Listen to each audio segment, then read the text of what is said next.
recherchez une école de référence pour une double formation universitaire et professionnelle de qualité? Voici l'opportunité à ne pas rater. L'École supérieure d'administration, d'économie, de journalisme et des métiers de l'audiovisuel ESAE vous offre des programmes d'enseignement en licence et en master orientés vers l'emploi qui font d'elle une référence à travers les filières de l'administration générale et territoriale, l'administration du travail et de la sécurité sociale, droit, diplomatie et relations internationales, administration hospitalière, universitaire et intendance, journalisme et métiers de l'audiovisuel et toutes les filières des sciences de gestion. Une seule adresse, www.esae.bj. Rendez-vous dès maintenant sur nos campus ESAE Bedjromende au numéro 90 93 65 21 ou au numéro 98 98 14 00. Paracourt sur le numéro 52 46 12 12.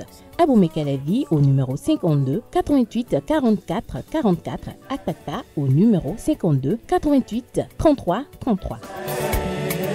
ESAE, l'excellence à un nom. Le bulletin matin d'information avec vous, Nasrine Fatoumi, bonjour. Merci d'être là ce matin. Bonjour à vous, Romaric Diesgouguenou.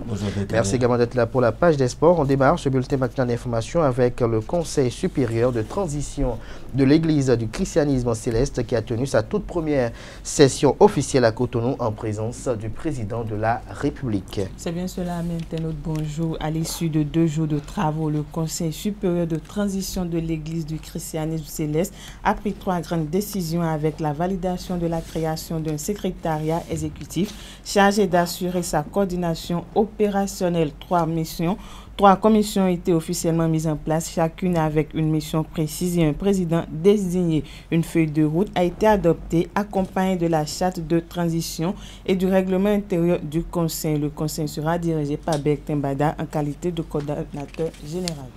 On passe à présent au ministre d'État en charge de la coordination de l'action gouvernementale, Abdel Tiani, qui a procédé à l'ouverture officielle de la 6e conférence internationale Afrique. Tout à fait, le ministre d'État chargé de développement et de la coordination de l'action gouvernementale, Abdoulaye Biochane, a procédé à l'ouverture officielle de la 6e conférence internationale Afrique. La cérémonie s'est déroulée en présence de plusieurs ministres et experts en développement le 9 mai dernier dans un complexe hôtelier à Cotonou. Quentin Amoussou pour le reportage. J'espère quelques certitudes, mais où ceux qui sont dans l'action pourront tirer des enseignements sur ce que nous devons faire pour que nos pays progressent, pour que le continent progresse et pour que le continent reste un continent souverain. C'est donc dans cette attente que j'ai l'honneur de déclarer ouvert nos travaux. C'est sur ces mots que s'ouvre la 6e conférence internationale Afrique, une volonté du groupe Initiative Afrique et le ministère du Développement du Bénin. Plusieurs sujets seront abordés au cours des échanges. Le premier sujet, c'est la réindustrialisation de nos économies avec intelligence et audace.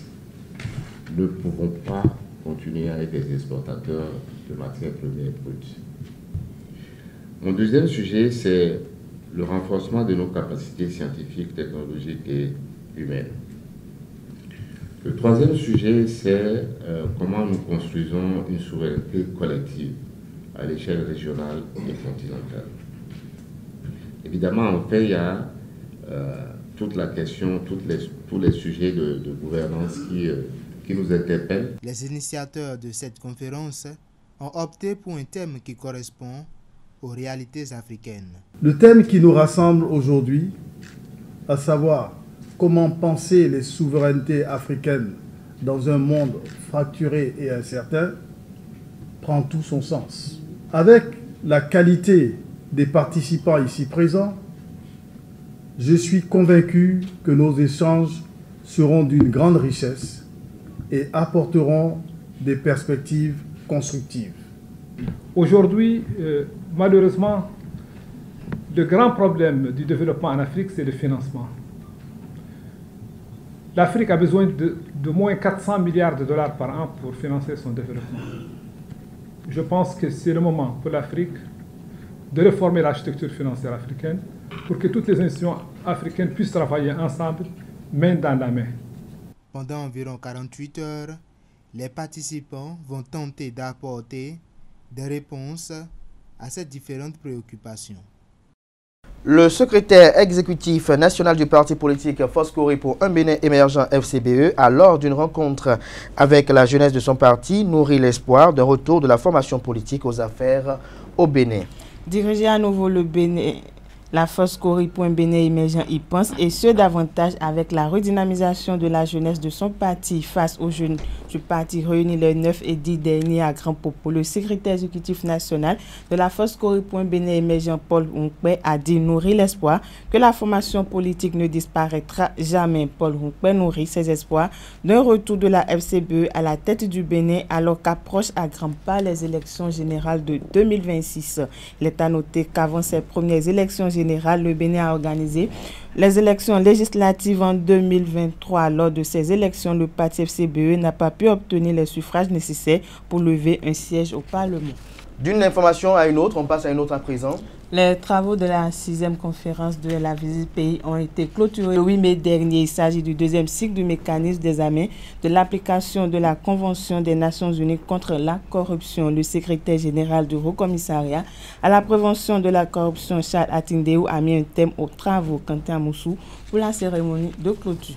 Durant ces 3 jours de travaux intenses et constructifs, notre pays a eu l'opportunité d'engager un dialogue ouvert, transparent et enrichissant avec les experts venus de la Suisse, de la Gambie, avec l'appui diligent et bienveillant des représentants de l'Office des Nations Unies contre la drogue et le crime. Nous avons ensemble revisité les engagements de notre pays, analysé les progrès réalisés, évalué les défis persistants et identifier de nouvelles pistes de renforcement de notre dispositif de prévention et de lutte contre la corruption, notamment dans les domaines de la prévention, de la transparence, de l'intégrité des agents publics et de la participation de la société civile. Le Bénin a adhéré avec conviction à ce mécanisme d'examen volontaire parce que nous croyons en l'utilité de l'évaluation par les pairs dans un esprit de coopération, d'apprentissage mutuel et d'amélioration continue.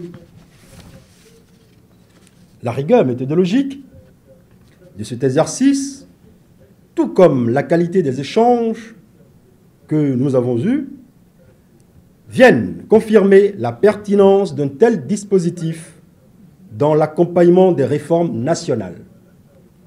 Je me dois ici de saluer la qualité du travail accompli par les équipes suisses et gambiennes.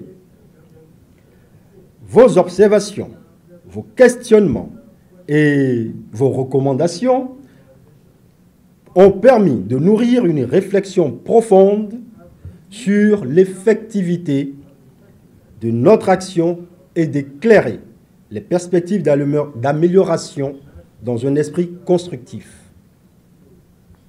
Je tiens également à exprimer la gratitude du Bénin à l'ONUDC pour l'assistance technique constante, l'encadrement méthodologique et le soutien que vous ne cessez de nous apporter dans la mise en œuvre de nos engagements internationaux. Mesdames et messieurs, le Bénin ne ménagera aucun effort pour donner une suite diligente et concrète aux conclusions de cette visite. La prévention de la corruption est un chantier structurant pour l'État béninois qui s'inscrit dans la dynamique de l'assainissement de la gouvernance publique impulsée par le chef de l'État, son Excellence, M. Patrice Talon. Je me réjouis en cette occasion de constater que les efforts déployés par notre pays sont reconnus à l'échelle internationale et je puis vous assurer que le Haut Commissariat à la prévention de la corruption, fidèle à sa mission, continuera de mobiliser les institutions nationales, les acteurs de la société civile, les médias et les citoyens autour d'un objectif commun. faire reculer durablement la corruption pour bâtir un Bénin plus juste, plus intègre et plus prospère. En réaffirmant l'engagement du Bénin à poursuivre cette dynamique, je déclare close la mission de visite dans le cadre du 2e cycle d'évaluation de l'application de la Convention des Nations Unies contre la corruption. On finit avec le Maroc et la Côte d'Ivoire qui ont signé ce week-end le premier accord de coopération militaire de leur histoire. Formation, santé militaire et assistance technique, le document prévoit un renforcement des échanges dans plusieurs domaines entre les forces armées royales et les forces armées de la Côte d'Ivoire. Cet accord vient formaliser une coopération militaire entre Rabat et Abidjan déjà très intense. Cela fait plus de 10 ans que les deux armées coopèrent en matière de formation. Cette signature est donc l'aboutissement de discussions entamées il y a plusieurs mois. Des échanges ont notamment eu lieu entre les équipes de l'ambassade ivoirienne à Rabat et le ministre marocain délégué chargé de l'administration de la défense nationale en Côte d'Ivoire. Merci à vous pour cette présentation du bulletin matinal d'information. On vous retrouve à 19h pour la grande édition du journal télévisé sur USAU TV. Place à présent à l'actualité sportive.